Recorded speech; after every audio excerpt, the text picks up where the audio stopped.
Nagmumula sa Presidential Communications Operations Office.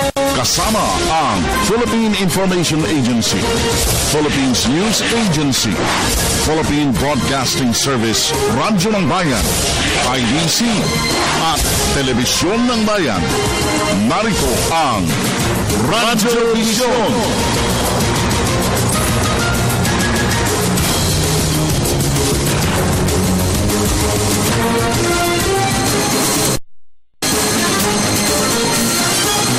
Isang makabuluhan, mapayapa, masaganang umaga. Luzon, Visayas at Mindanao.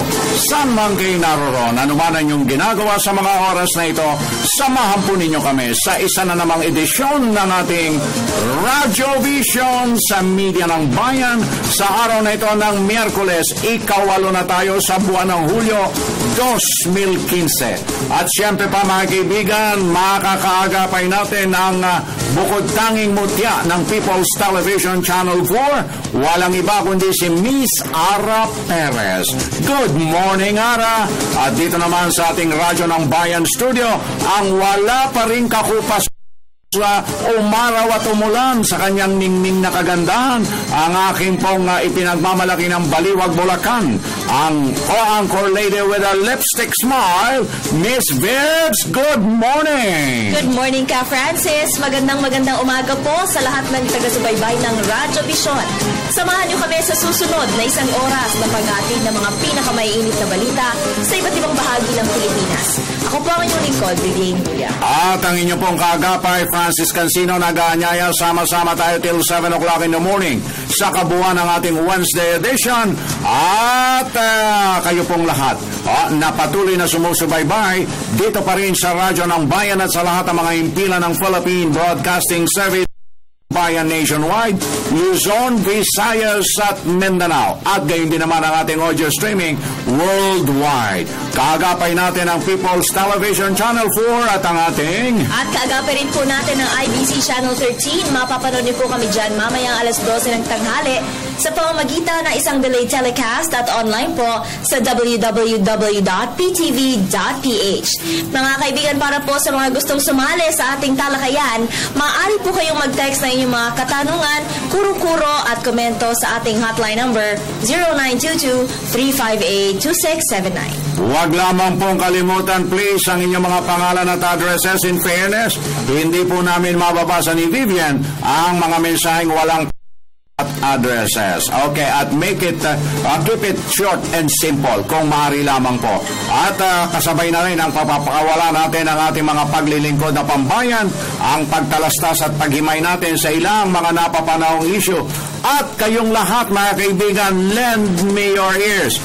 Subaybayan po ang kabuuan ng ating Wednesday edition sapagkat napaka-espesyal po ng ating tampok na ahensya sa araw na ito, Vibs, sa pamagitan ng ating piling personalidad na siya pong maglalatag ng napakahalagang impormasyon na at patuloy na pagkilos ng nasabing ahensya sa problema ng ating lipunang ginagalawan. Tama yan ka, Francis. At ngayong araw, malalaman natin kung gaano ba ka-epektibo itong kampanya natin laban sa illegal at para po sa ating mga tagapanood, tagapakinig na mayroon pang katanungan, mag-text lamang po kayo.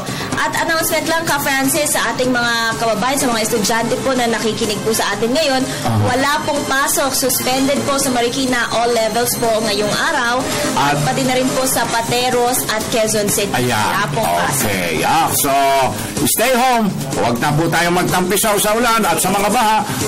Okay, sa tuloy-tuloy na tayo mga kaibigan, Vibs! Yes, narito na po ang unang bulusok ng ating mga tampok na balita para sa araw na ito.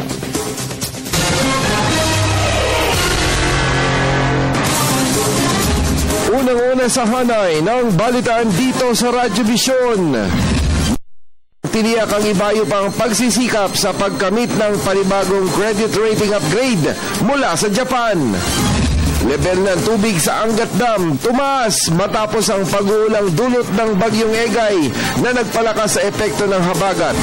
Mahigit 100 Philippine contingent umalis na patungong Haiti para sa kanilang peacekeeping mission sa United Nations. At Philippine Coast Guard, tinapos na ang search and retrieval operations sa mga biktima ng lumubog na MV Kim Nirvana sa Ormoc City ayon sa NDRRMC. Siksik at mainit ang mga balita kasabay ng inyong almusal, kaya tutok na dito sa Radyo Vision Media ng Bayan. Maraming salamat, Francis at Vivian. Tila masungit na panahon nga ang sumasalubong sa atin itong mga nakaraang araw, ngunit nandito pa rin kami dito sa Media ng Bayan upang ihatid sa inyo ang mga pinakamakabulahang balita ngayong umaga. Magandang balita muna tayo agad. Tiniyak ng Malacanang ang ibayo pang pagsisikap ng pamahalaan para makamit ang target na mabuting Pilipinas bago magtapos ang termino ni Pangulong Aquino sa susunod na taon. Inihayag ito ng palasyo kasunod ng pagtanggap ng Pilipinas ng panibagong credit rating upgrade mula sa Japan Credit Rating Agency at pagtaas ng satisfaction rating ng administrasyon batay sa SWS survey. Balitaan mo kami, Rocky Ignacio. Patuloy ang pagkilala ng international community kondisyon na ekonomiya ng Pilipinas. Tumanggap ang bansa ng credit rating upgrade na BBB- sa BBB Plus stable sa Japan Credit Rating Agency. Ito ay ka-22 pagkakataon na tanggapin ng bansa ang credit upgrade score simula 2010. Nalulugod namin ang paggawad ng panibagong credit rating upgrade mula sa Japan Credit Rating Agency na ika-22 pag-angat sa credit score ng Pilipinas mula noong 2010. Dahil sa investment grade rating, higit na mababa ang interest rate sa mga hinihiram na pondo at pautang ng bansa. Makikinabang din dito ang mga mamamayan, bunga ng pagbaba ng interest rate sa kanilang paghiram ng pondo sa bangko para sa pabahay, pagtatayo, pakotse at iba pang personal na pangailangan. Kasabay ng investment grade rating, tumaas rin ang satisfaction rating ng publiko sa pamalakad ng Pangulo at ng buong gobyerno sa second quarter ng SWS survey. Batay sa survey, tumaas sa 55% ang satisfaction rating ng Aquino administration mula sa 48% noong first quarter na inilabas ng buwan ng Marso. Karamihan sa mga Pilipino kontento sa pagpapatupad ng programa kontra kahirapan at dekalidad na edukasyon. Iginagagalak ng pamahalaan ang tumaas na antas ng pagtanggap o net satisfaction sa pamalakad ng Pangulo, Gabinete at buong gobyerno batay sa pinakahuling SWS Public Satisfaction with the National Administration Survey para sa second quarter 2015. Kapansin-pansin ang pagtaas ng pagturing ng mga mamamayan sa paghahatid ng serbisyo publiko, sakop ang kalidad ng edukasyon at pagkalinga sa moralita. Kaya nga't higit pang masiglang isinusulong ng pamahalaan ng mga programang K-12, Pantawid Pamilyang Pilipino Program at mga kahalintulad pa mga programang nakatuon sa kapakanan ng sambayanan. Kinilala rin ng mga Pilipino ang hangad na pangmatagalang kapayapaan sa Mindanao. Naging mataas din ang rating ng pamahalaan sa aspeto ng pagtataguyod ng prosesong pangkapayapaan, kasabay ng pagsulong ng Bangsamoro Basic Law at pagpapatupad ng mga probisyon ng Comprehensive Agreement on the Bangsamoro tulad ng normalization at decommissioning. Sinang-ayunan rin ng maraming Pilipino ang aksyon ng pamahalaan sa usaping panlabas, partikular na ang pagtatanggol ng teritoryo sa West Philippine Sea. Pahayag din ng ating mga boss ng pagsang-ayon sa mga isinasagawa ng pamahalaan sa larangan ng ugnayang panlabas o foreign relations na kung saan ang pinakatampok na usapin sa kasalukuyan ay hinggil sa West Philippine Sea. Ang matibay na paninindigan ng Pilipinas sa pagsulong ng rules-based conflict resolution ay umani na ng suporta mula sa maraming bansang kasapi ng United Nations, ASEAN at APEC. Kitang Palasyo, ibayo pa magsisikap ang Aquino administration para sa target na mas mabuting Pilipinas sa ilalim ng permanenteng pag-iraan bago matapos ang termino ni Pangulo Aquino sa susunod na taon. Para sa Telebisyon ng Bayan, Rocky Ignacio. Tiniyak ni Chinese Ambassador to the Philippines, Zhao Zhanhua, na hindi haantong sa digmaan ang agawa ng teritoryo sa West Philippine Sea. Ayon kay Zhao, hindi pulisiya ng China ang manggera ng ibang bansa. Dagdag pa ng opisyal, hindi dapat gawing military issue ang sitwasyon sa West Philippine Sea dahil nangangalaga ito ng politikal at diplomatikong solusyon. Paliwanag nito, ang kailangan ng dalawang bansa ay ang magkaroon ng bilateral talks upang maresolba ang usapin. Patuloy naman na pinag-iingat ng Malacanang ang publiko sa epekto ng masamang panahon sa bansa.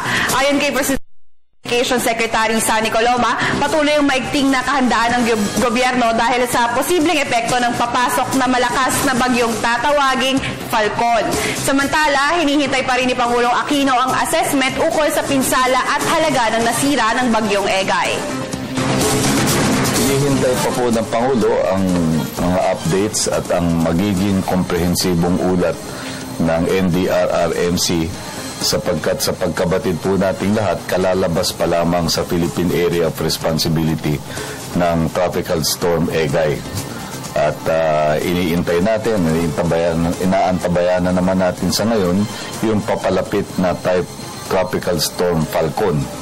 Kaya yung patuloy pa rin naman yung pagtutok sa sitwasyon. Meron pong mga pagkabaha, yun naman pong mga local DRRMC sa pamumunan ng mga provincial and local government officials ay ginagawa yung kanilang mga tungkulin, tumutugon na kaagad sila sa konkretong sitwasyon sa kanilang mga sinasakop at nariyan naman yung kahandaan ng pambansang pamahalaan na bigyan sila ng dagdag na suporta. Samantala, balik normal na umano ang sitwasyon sa mga lugar na sinalanta ng bagyong Egay. Batay sa huling tala ng National Disaster Risk Reduction Management Council, umabot sa 4.2 million pesos ang halaga ng mga nasirang infrastruktura, habang nasa 1 milyong piso ang halaga ng mga nasirang pananim at palaisdaan sa Region 1. Dahil dito, isinailalim sa state of calamity ang probinsya ng La Union dahil sa laki ng pinsalang iniwan ng bagyo. Samantala, wala pang naitatalang nasawi o nasugatan ng NDRRMC dahil sa bagyo. Pinauwi na rin sa kanilang mga tahanan ang mga pamilyang inilikas. Dahil medyo bumubuti na ang panahon at nagpapakita na ang araw sa mga lugar natin dito sa Cordillera, sa Region 1 at Region 2, ay medyo humupa na ito mga tubig baha at ito sa mga minor landslides natin naging tuloy-tuloy mula kahapon ang kanilang kaya all roads now leading to Baguio City are passable. Samantala, tumaas pa ang level ng tubig ng Angat Dam matapos ang pag-uulang dulot ng bagyong Egay na nagpalakas sa epekto ng habagat. Ayon sa Pag-asa DOST, mula sa 169.33 meters noong Lunes, tumaas ang water level nito sa 169.48 meters. Gayunman, nananatili pa rin umano ito sa 180-meter critical level para sa pagsusupply ng tubig sa mga irigasyon. Maliban sa Angat, tumaas din ang level ng tubig sa 4 pang dams, kabilang na ang Ambuklao, Binga at San Roque. At yan na muna ang mga pinakamaiinit na balita para sa sandaling ito. Balik na sa inyo, Francis at Vivi. Maraming salamat, Ara Perez. 14 minutos, 44 segundos makalipas ang alas 6 sa atin namang weather outlook, Berbs. Yes, alamin na po natin ang magiging lagay ng ating panahon ngayong araw kasama ang ating correspondent mula dyan sa Pag-asa DOST, si Amor La Rosa. Amor, good morning.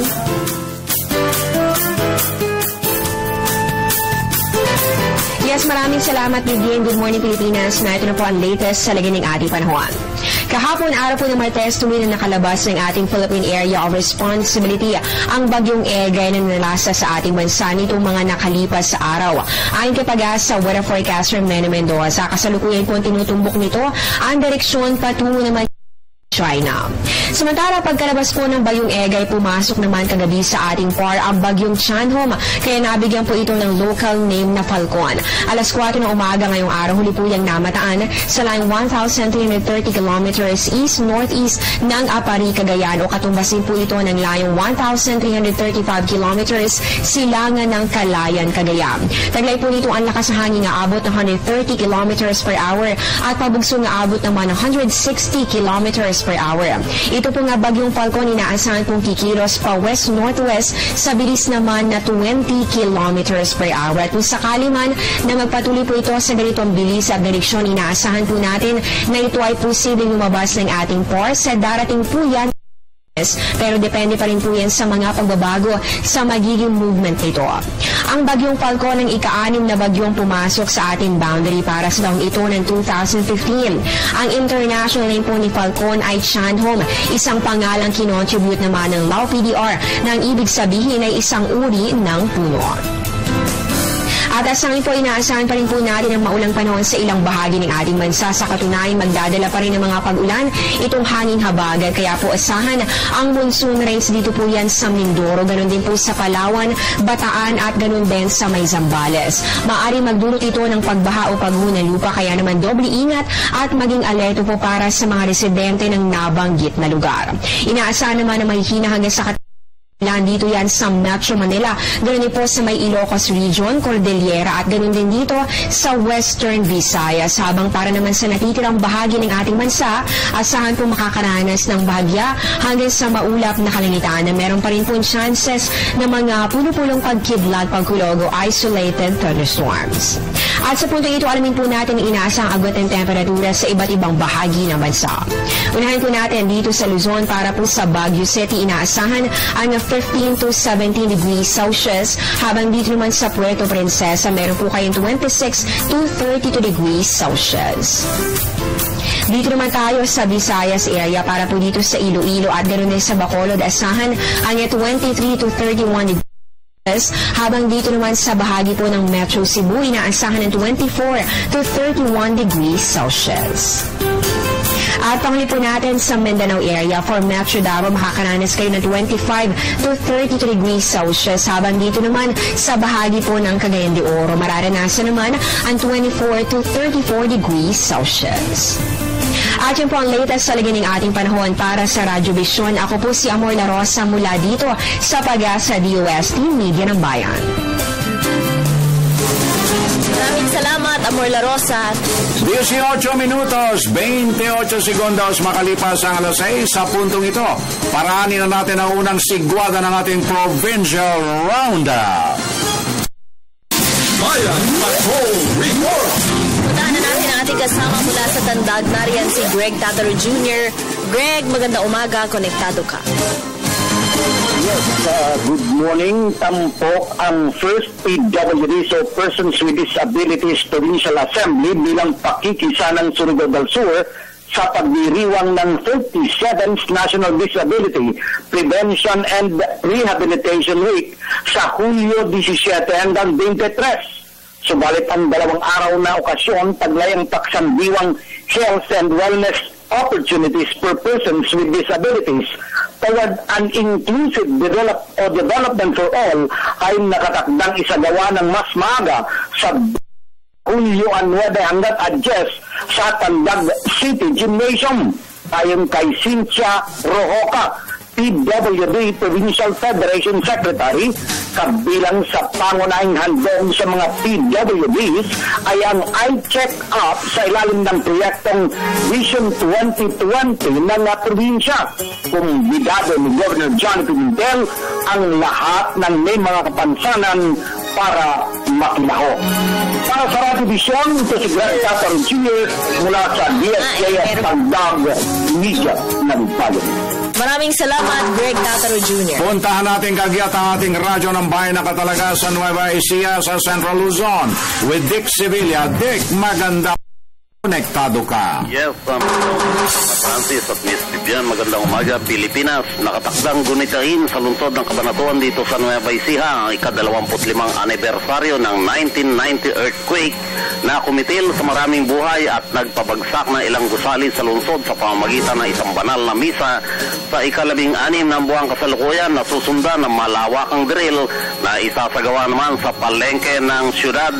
Inaasahang lalamukan ng mga rescue team mula sa iba't ibang lugar sa Central Luzon ang aktibidad na mangunguna rin sa isasagawang drill. Samantala, magsasagawa naman ng kahalintulad na aktibidad ang Region 3 Disaster Risk Reduction and Management Council kasunod ng pagsasagawa ng ika-12 Central Aid Olympics sa lungsod ng Tarlac sa ika-23 hanggang ika-24 ng buwang kasalukuyan. Kabilang sa mga magpapaligsahan ang mga miyembrong ahensya ng PDRRMC, Local DRRMC at mga pribadong kumpanya kung saan kabilang sa mga paglalabanan ang lifting and moving relay, bandaging relay, situational analysis, control bleeding and immobilization at cardiopulmonary resuscitation.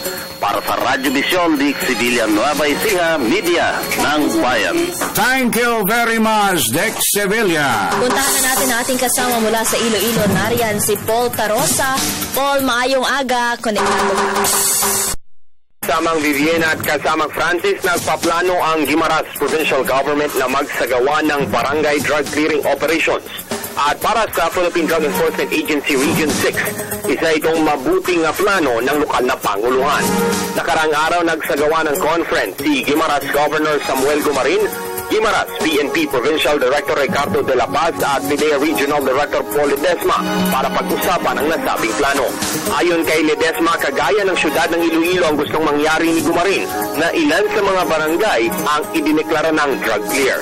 Patay sa datos ng Guimaras PNP sa 78 barangay sa probinsya ng Guimaras, 41 ang apektado ng iligal na droga. 2 ang may seryosong problema sa droga. Ito ang moderately affected, samantala 22 ang least affected. Target ng lokal na panguluhan ng Guimaras na bawat bayan makakadeklara ng drug clear na barangay kada buwan. Simula Agosto, positibo si Ledesma na makakamit ito ng probinsya kung may suporta mula sa mga mamamayan papunta sa mga opisyales ng gobyerno. Para sa Radyo Vision, ito po si Paul Tarosa ng DYLL Radyo ng Bayan, Iloilo, Media ng Bayan. Maraming salamat, Paul Tarosa. 22 minutos, 59 segundos makalipas ang alas 6. Verbs. Yes, narito na po ang listahan ng mga walang pasok ngayong araw na cities and provinces. Kasama po dyan ang Marikina, Makati, Maynila, Pateros, Dagupan at Pasay, all levels po yan. Samantala sa Caloocan po, nag-cancel ng classes mula preschool hanggang high school. At sa San Mateo Rizal, preschool lamang po ang walang pasok. Okay. At buksan mo lang sandali yung ating aparador ng message center, Bebs. Yes, mayroong bumabati dito sa atin. Sandali lang ka, Francis, at medyo nagkakaroon tayo ng technical problem. Okay, paranin muna natin ang ilang paalala mula sa inyong himpilan.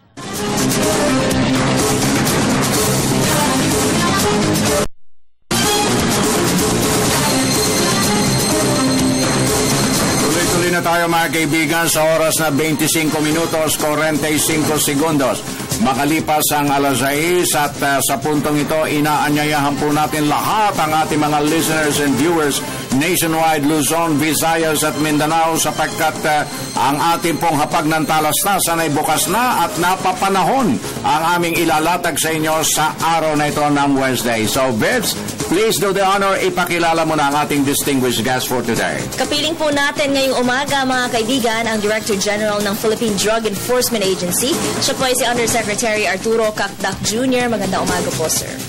Magandang umaga, Francis. Magandang Vivian, gusto ko rin pong batiin ang mga tagapakinig ng Radyo Vision dito sa Radyo ng Bayan. Okay, maraming salamat po at napaunlakan nyo ang aming paanyaya, Undersecretary Cacdac, sa kabila ng inyong mga hectic schedules. Ano po, sapagkat napapanahon po na siguro sa pamagitan ng ating Radyo Vision ay mailatag ninyo ang pagsisikap at masidhing gampanin ng ating PIDEA para sa kapakanan ng ating mga mamamayan sa paglaban dito po sa tinatawag nating paglaganap ng ipinagbabawal na gamot sa bansa. Undersecretary, what is the real score today, sir? Gusto ko pong ipaalam sa ating mga kababayan na ang inyong Philippine Drug Agency suportado po ng National Anti-Drug Units ng NBI, ng Philippine National Police at Bureau of Customs, ay naatasan po ng ating Pangulo na mag-concentrate po sa supply ng drugs. Kung saan po ito nagmumula, yung smuggling sites, yung mga clandestine laboratory, tsaka yung mga marijuana plantation sites. Kaya nga po, noong 2012 po, ang na-recover po na droga ng pinagsanib na puwersa ng mga law enforcement agencies ng ating pamahalaan ay 112 kilos. Dahil po sa kautusan ng ating Pangulo, nag-shift po tayo sa pagkandak ho ng high impact operations. Nung sumunod na taon, noong 2013, ito po ay tumaas ng 630%. Po sa 800 plus kilos. And the following year, bumaba lang po ng konti sa 700 plus, but meron ho na tayong na-dismantle na malalaking Shabu Laboratories. 4 po yung na-dismantle nating Shabu Laboratories noong 2014. Kung saan, kung hindi po natin ito naagapan, mag-produce po ito ng droga, at ito po ang bababa sa kalsada na lalason sa ating mga kababayan. Well, Undersecretary, siguro po magandang mapasinungalingan natin yung notion na ang ating bansa ay nagiging transshipment point ng mga droga. Pwede po ba, ano po ba ang masiding movement na ginawa at mekanismo na ginagawa natin to... Marami po kasing balita na ginagamit tayong transshipment point. Yes, opo. Bilang napaka-accessible daw. Bilang dating opisyal po ng Philippine National Police. Yan, ang hinahanap ko po ebidensya. Ano bang ebidensya na transshipment tayo? Wala pa naman kaming nahaharang na malaking kargamento ng droga na galing sa ibang bansa na dinaan sa Pilipinas tapos dadalhin ulit sa ibang bansa. Yan ang ibig sabihin ng transshipment. Yes. Meron po tayong naharang ho sa Zamboanga Airport in 2013, about 18 kilos. Ang pasahero po sasakay sa eroplano pero papunta po ng Tawi-Tawi. 18 kilos po yun. We suspect that eventually from Tawi-Tawi it might be moved to Sabah. Okay. Kumpirmado kasi dito ho namin naharang sa Zamboanga Airport Yun lang ho ang na-report na posibleng ilalabas na galing sa Pilipinas. Kaya ako po ay hindi ko po ma-confirm ito dahil wala po akong ebidensyang mailalathala sa ating kababayan. Isang paglilinaw lamang, Yusek, ito pong nabanggit po ninyo kanina na mga operators ng drug laboratories, mga Pinoy po ba to or foreigners? Tayo po ay mapalad kasi po yung Chinese and Filipino-Chinese drug groups, pag hindi po sila makapag-smuggle to our coastline, bulk smuggling po ito, ang susunod po na option nila through the seaports. Okay. Pagkatapos po, pag hindi pa rin sila maging successful, ipapasok na nila yung mga Chinese chemist at magtatayo sila ng laboratories.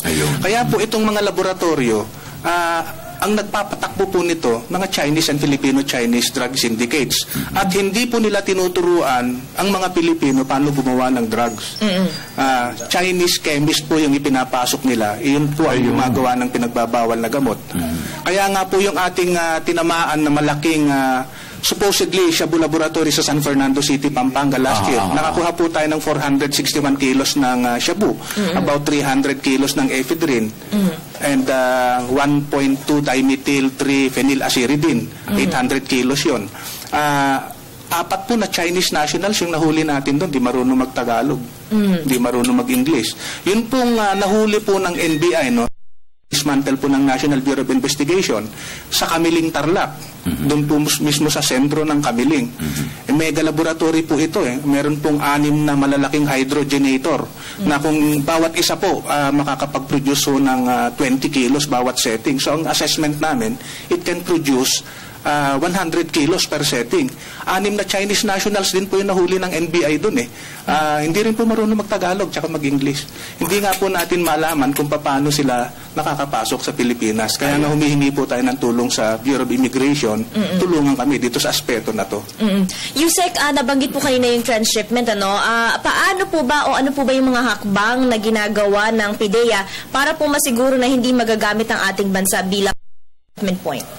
Unang-una po sa tactical side, kasi po ang priority po natin wag tayong mapasukan ng drone. So kung titingnan po natin yung strategic concept, yung mga programa po ng ating pamahalaan, last year nagtayo po nung tinatag po yung National Coast Watch Council, at meron po itong center na pinamumunuan po ng isang undersecretary na para po ma-monitor po yung pong mga seacraft na pumapasok sa territorial jurisdiction natin. Bagamat ang programang ito ay para labanan ng kriminalidad at proteksyonan ng ating territorial integrity, kasama na rin po dyan yung smuggling ng droga. Ngayon po, namomonitor na po nila yung mga na pumapasok sa teritoryo natin, posibleng ito po yung gamitin mag-smuggle ng drugs. Kasi po napakahaba po ng coastline ng Pilipinas. About 36,000 kilometers. Twice as long as that of the United States. Ngayon lang po na sentro yan. Kaya nga po lahat ng sea assets ng Philippine Navy, Philippine Coast Guard, Bureau of Fisheries and Aquatic Resources at ng PNP Maritime Group, pinagsama-sama para hadlangan ito. Yun po yun. Para po hindi tayo mapasukan ng pinagbabawal na gamot through the coastline. Ngayon po, yun naman Bureau of Customs, kasi sila naman po ang frontliner natin sa mga seaports and airports. Inaayos na rin po nila yung mga x-ray machines upang sa ganon, pag may dumating ng mga container vans, suspicious ito, maidaan, maharang ka agad, hindi na maipasok ang droga. Ngayon po sa airport, tayo ba ang PIDEA nung tinatawag natin Ninoy Aquino International Airport Interagency Drug Interdiction Task Force. Pinagsama-sama po natin yung puwersa ng 8 ahensya sa isang opisina. Nagtutulong-tulungan po kami para po mahadlangan po yung pagpasok po ng droga. Ang ginagamit naman po ay yung pong mga tinatawag na courier. Ito po ay modus operandi ng African Drug Syndicates. Kung saan may mga courier ho na sumasakay sa eroplano, ang dinadala po nasa mga 3 to 10 kilos lang, sa bagahe lang dinadala. So, nung naging successful tayo sa NAIA, kasama po natin dyan siyempre si General Honrado, yung General Manager ng MIAA, ang National Investigation, Bureau of Customs, Immigration, Office of Transportation Security, tsaka PNP Aviation Security Group, and PNP Anti-Illegal Drugs Special Operations Task Force. Nung naging successful tayo dyan, in fact, naging best practice yan sa buong mundo.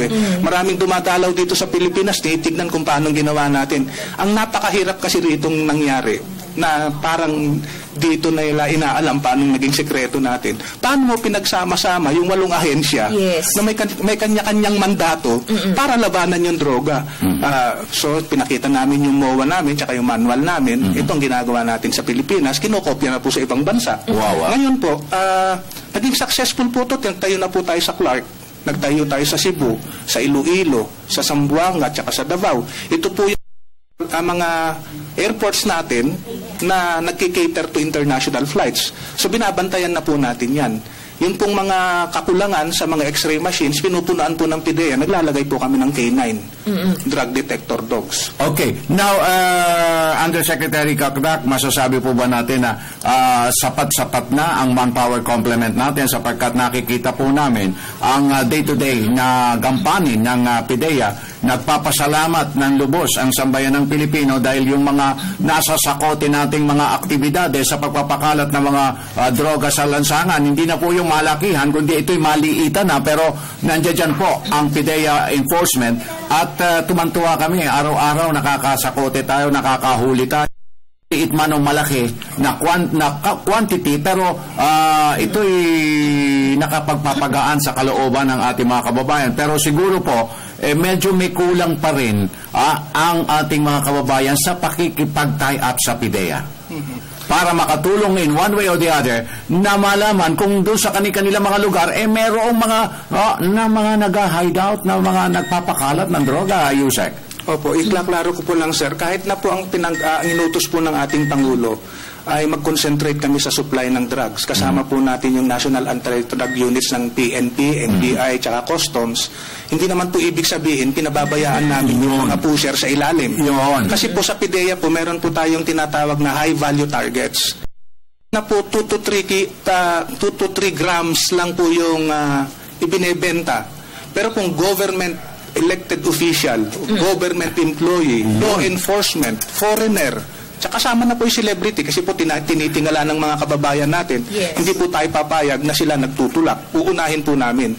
So ngayon po, meron po kami tinatawag na high value targets.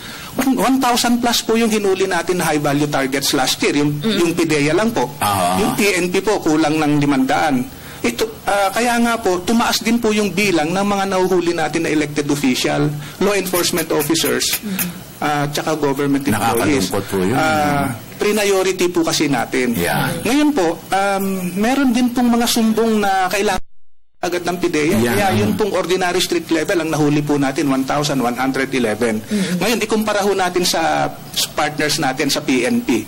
Sa PNP, ang high value targets na nahuli nila, mga close to 500. Yung ordinary street level, 11,000. Last year po yan. Kaya nga po, ang nagre-reklamo na po ngayon, ayun pong BJMP na, tsaka yung mga provincial jail. Kahapon po, nasa Pampanga ko, kausap ko po si Governor Umali, tsaka si Governor Pineda, mga mayor ho ng Pampanga, tsaka Nueva Ecija, lahat po ng mga provincial director ng Central Luzon. Yun na po ang reklamo Napupuno na po yung kulungan nila sa dami ng hinuhuli natin. Ayun. Opo. Yung nakaka-bother din po, itong na-receive natin na reports na yun pong mga estudyante ay ginagamit na rin na drug couriers, particularly sa bandang Pangasinan. Can you please tell us, can this be a tipping point para po magkaroon ng drug testing or random drug testing ng mga teachers? Meron na pong programa ang ating Department of Education, random drug testing for the students. Meron din po tayong programa sa under na minamanage po ng Department of Labor under the Drug Free Workplace Program. Kailangan po meron ding random drug testing ang mga teachers. Ngayon, sa mga law enforcement officers katulad namin, PNP, NBI, mandatory siya. Taon-taon dapat dumaang kami dyan para masigurado namin na wala kaming kasama sa hanay namin na medyo gumagawa ng hindi ka nais-nais. Pero tama po kayo, ma'am. Nagiging issue na ho yung paggamit ng mga minor sa drugs, pushing. Kung saan alam po siguro ng mga sindikato na kahit mahuli namin itong mga bata, hindi namin mapapakulong. Yes. Kaya nga po nakakalungkot na development ito. Kaya nga po siguro dapat lang siguro kunin ko na itong pagkakataon na ito para manawagan sa ating mga magulang. Kasi ayon po sa Republic Act 9165, yung ating preventive education program, yung demand reduction effort natin, nagsisimula po sa pamilya yan Dapat po bantayan po natin yung mga anak natin. Pag bata pa ho sila, siguro hindi pa nila maintindihan kung ano yung pinagbabawal na gamot.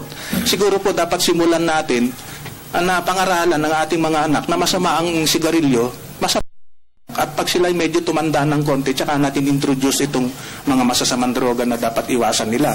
Ngayon po, kailangan po alagaan natin yung mga anak natin. May best practice po tayo sa Mandaluyong, sir. Naglabas po ng ordinance si Mayor Abalos.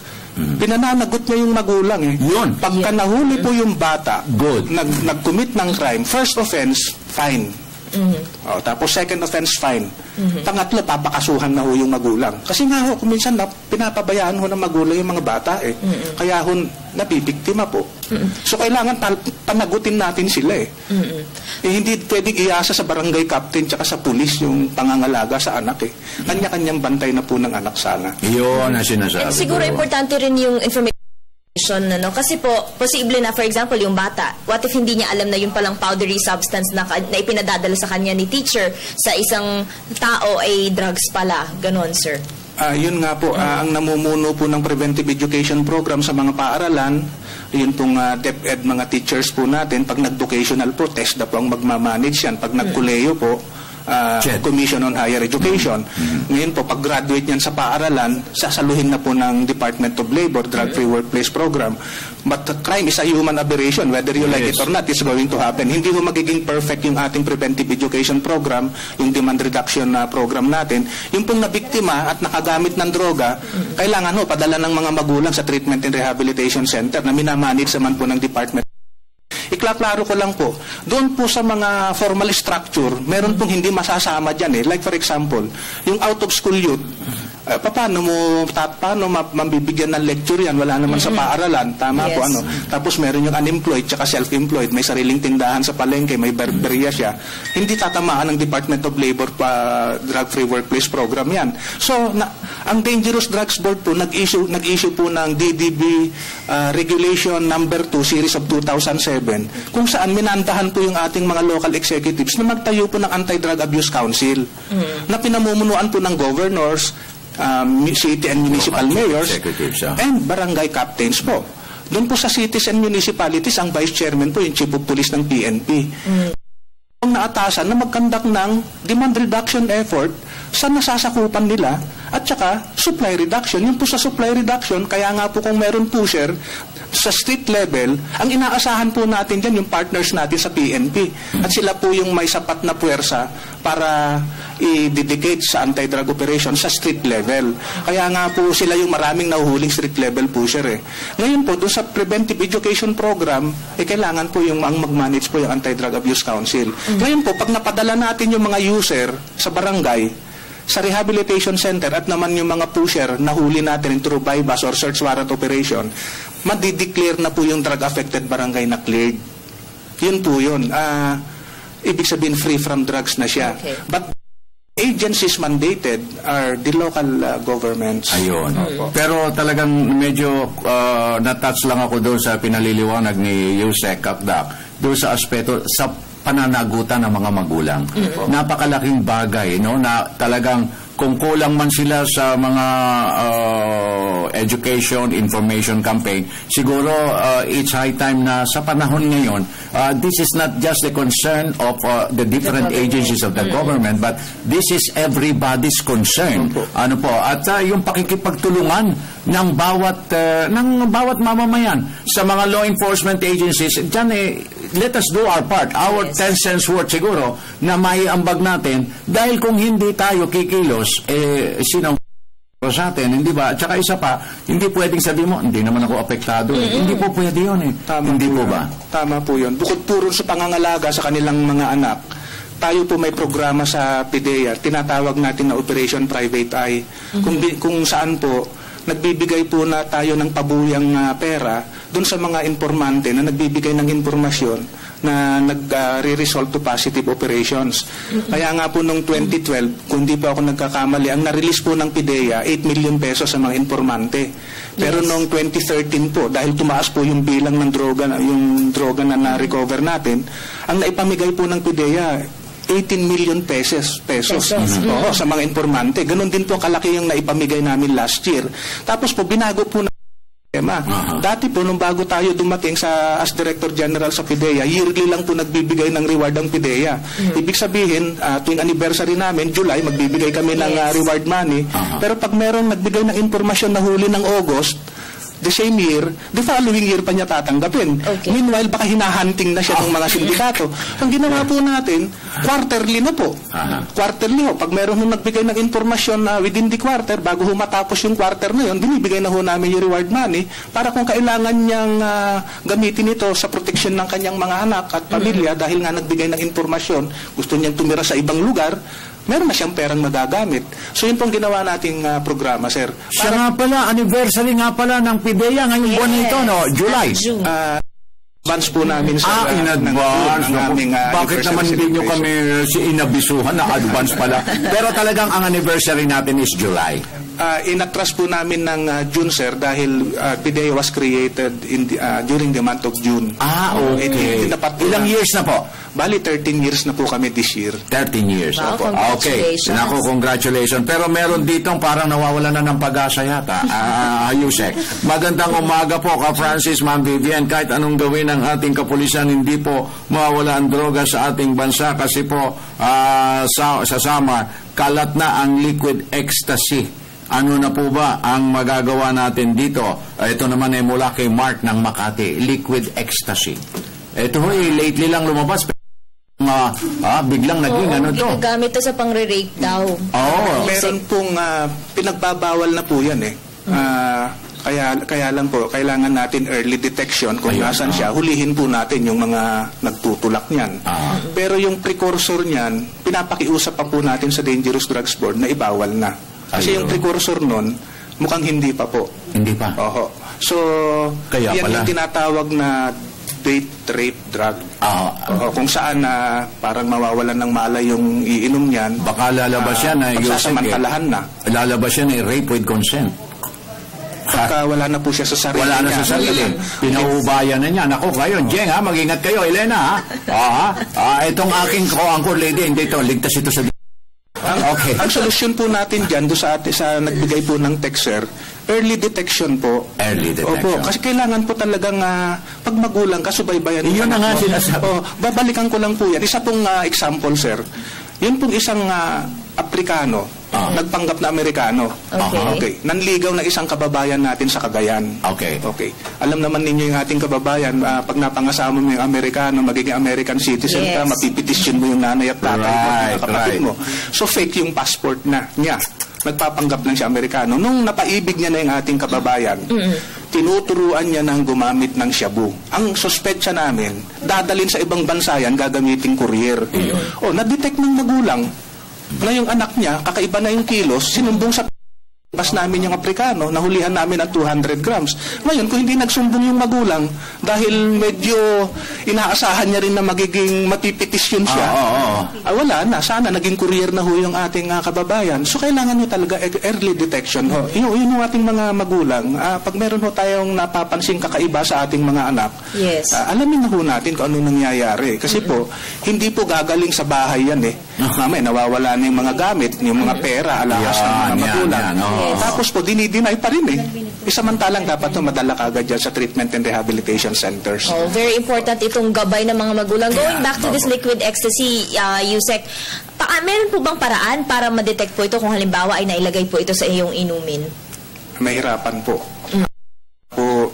Ang ating dapat pagsabihan ng ating mga anak, mga kapatid, pag may inaalok sa atin, tapos hindi mo naman gaanong kakilala, ay sandali lang, mag-ingat muna tayo. Kumisan nga kahit tubig lang Pwede. Bottled water na yung iniinom natin para siguradong ikaw nagbukas Lalo ho, nangyayari ho yan sa mga night spots. Barkadahan, hindi mo alam. Yan, ingat Ingat lang po. Ingat. Okay, pero Bips, i-announce mo na kagad yan bago tayo makaubusan ng oras, yung hotline ng PIDEA para sa kapakanan ng ating mga listeners and viewers nationwide, worldwide. Yes, Yusek, inyo pong direct line sa PIDEA para po kung mayroon mang gustong informante na gusto pong magsumbong at ng mga insidente po ng drug cases. Opo, meron po tayong 24/7 text hotlines, 0999-888-7332, 0925-573-7332, and 0927-915-0616. Tatlong klase po itong cellphone na to. Automatic po ito, sir. Pagpasok po ng text ninyo, i-transmit po kaagad namin. Kung street level siya, papasok po kaagad sa PNP hotline din. Ito ang problema nito ngayon, texter na ito. Ano po ang hotline? Kasi dito sa Sampaloc, kasabwat ang pulis para magsumbong po sa mga ginagawa. Ngayon po, itong problema ngayon. Pag high value target, pag tinanggap po ng system namin, kung taga saan yung sinusumbong, papasok po agad sa regional director ko para kaagad-agad makina. Ngayon, kung ang sinusumbong naman po sa text ay pangangailangan rehabilitation, pupunta po ron sa DOH kasi sila po nagmamanage ng treatment and rehab. Automatic, wala na pong operator. Tatlong klaseng cellphones po ito, pagpasok, i-transmit niya kahit walang automatic transmit. Ayun. So may resulta kagad. Meron kagad. Hindi ka nag-a-up ng ano na nangyari sa sumbong mo, yung mga ganon. Sir, paano kung halimbawa confidential yung sumbong? Pwede po bang tawagan itong numbers na ito or pupunta na lang po sa inyong opisina? Pag confidential po, karamihan po dyan confidential. Man po sila kailangan magbigay ng pangalan. Pero kung sila po ay talagang desididong tumulong, pwede po silang magpunta sa aming tanggapan, pipirma po sila sa agent agreement para po pag tinamaan namin yung target, yung reward mapunta sa kanila.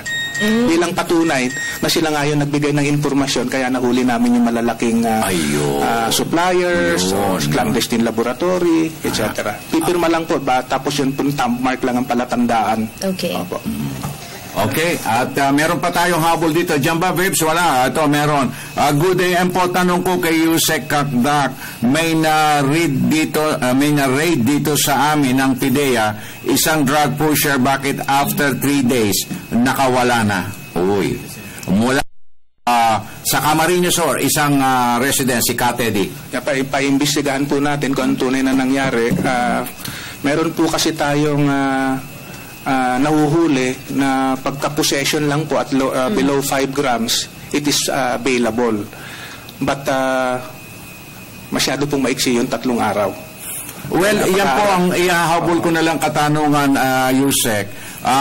Alam po natin na basta't crime involving drugs, non-bailable. Ano-ano po ba ang kategorya? Para po maliwanagan namin. Pagka nagtutulak po tayo, kahit kukunti lang po yung volume niya, malaki, maliit, parehas po yung batas, pag nagtutulak ka, unbailable siya. Unbailable. Ngayon po, Okay. pagka possession, at less than 5 grams, bailable po. 5 grams pataas po, unbailable na rin siya. Kaya, User? User lang ho. Siguro possession lang ho. Possession, bailable lang po yan. Bailable. Ngayon po, pag tinamaan nga po yung mga user during the conduct of operations by law enforcement agencies, like for example, sa Tiangge, meron po silang option na during the trial, they can request the court na payagan silang magparehab na lang. Pumapayag po yung court natin. Pwede yung ganun. Opo, yung voluntary rehabilitation. Kaya lang, pipitusin na nila yung court.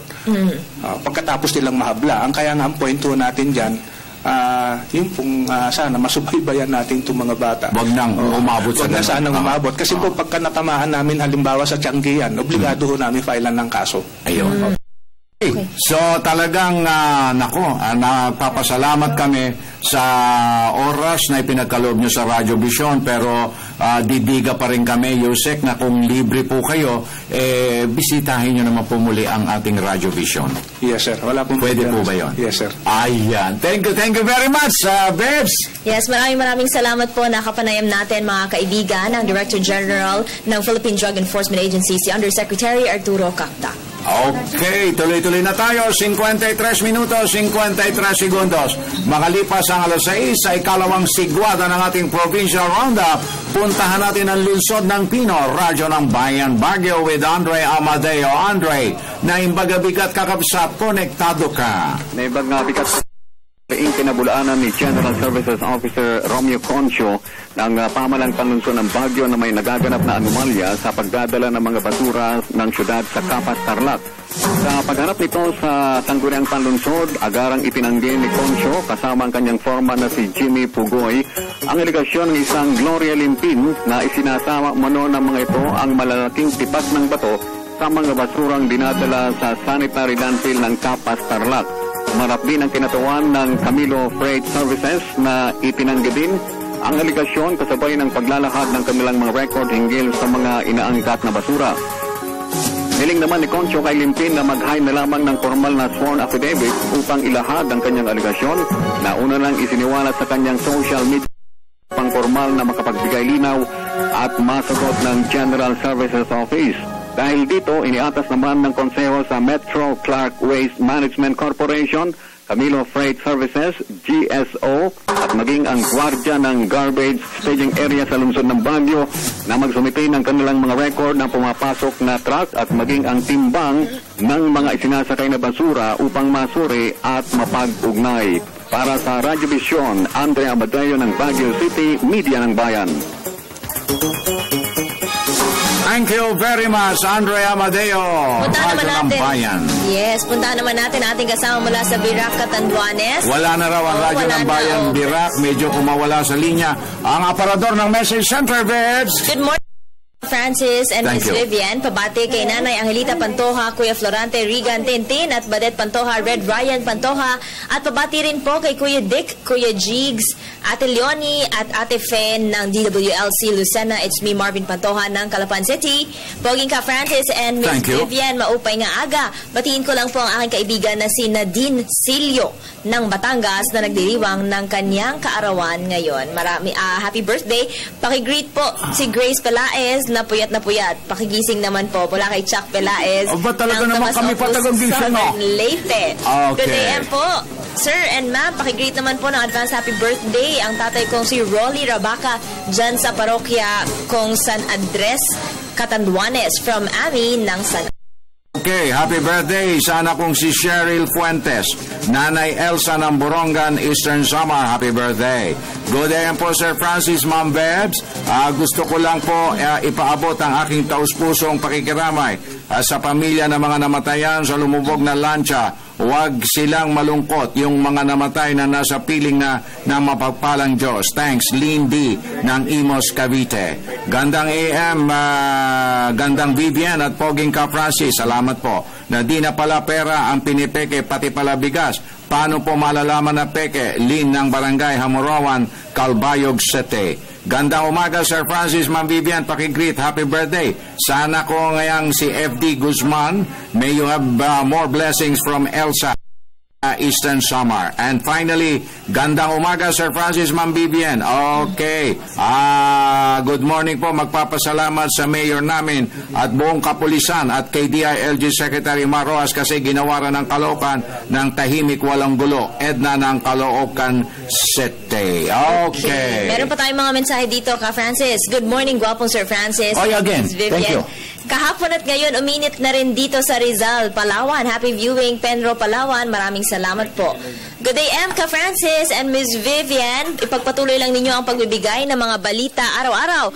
Po ako nakikinig sa inyo, Edwin Perino o Perono ng Sir New Matina, Barangay Bukana ng Davao City.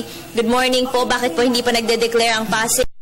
So, kawawa naman mga estudyante kasi malakas ang ulan. O, Pasig, mag-declare. Okay. Morning po, pakigreet ang buong pamilya ko sa Barangay Salvacion, Palawan. Especially kay Nanay Pening, galing kay Lani ng San Juan, Samar. Maraming salamat po.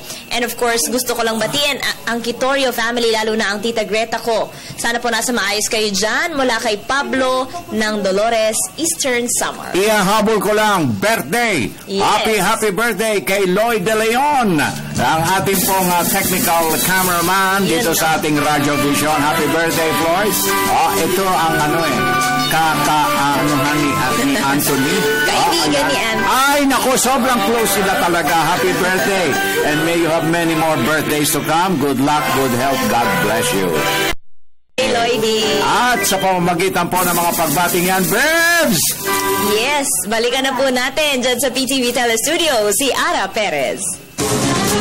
Talaga nga namang hindi matatawaran ang efforts ng PDEA at iba pang concerned agencies para matuldukan na nga itong paggamit ng ipinagbabawal na droga na hindi lamang maaaring makapinsala sa atin, kundi sa mga nakakasalamuha rin natin. Samantala, ito muna ang ilang karagdagang class suspensions mula sa Department of Education. Suspended na po all levels, public and private sa Makati, Marikina, Pasay, Pateros, Quezon City, Manila, Parañaque at Mandaluyong. Samantalang from preschool to high school naman ang suspendido sa Dagupan City sa Pangasinan, Caloocan City at San Mateo, Rizal. Ulanin nga tayo maghapon, ngunit wag na tayo makisabay sa gloomy weather at gawing kaaya-aya itong kalagitnaan ng work week.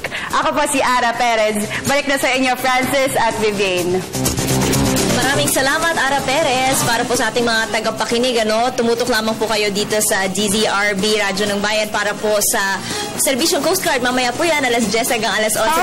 Dahil i-discuss namin, Ka Francis, ng malaliman itong MVP Nirvana. Siyempre, mahalaga yan na malaman natin ang latest development mula sa Philippine Coast Guard. Dito na po, mga kaibigan, nagtatapos ang isa na namang edisyon ng Radyo Vision. Pero po para sa mga katututok lang, meron po kaming delay telecast at replay mamayang alas 12 ng tanghali sa IBC Channel 13 at sa PTV Channel 4. Ako po ang inyong lingkod, Vivian. At ang inyong kaagapay, Francis Cancino, nag-iwan ng isang mapayapa, masagan at magandang umaga sa ngalan ng Radio Vision Family. God bless. Until tomorrow, maraming salamat po.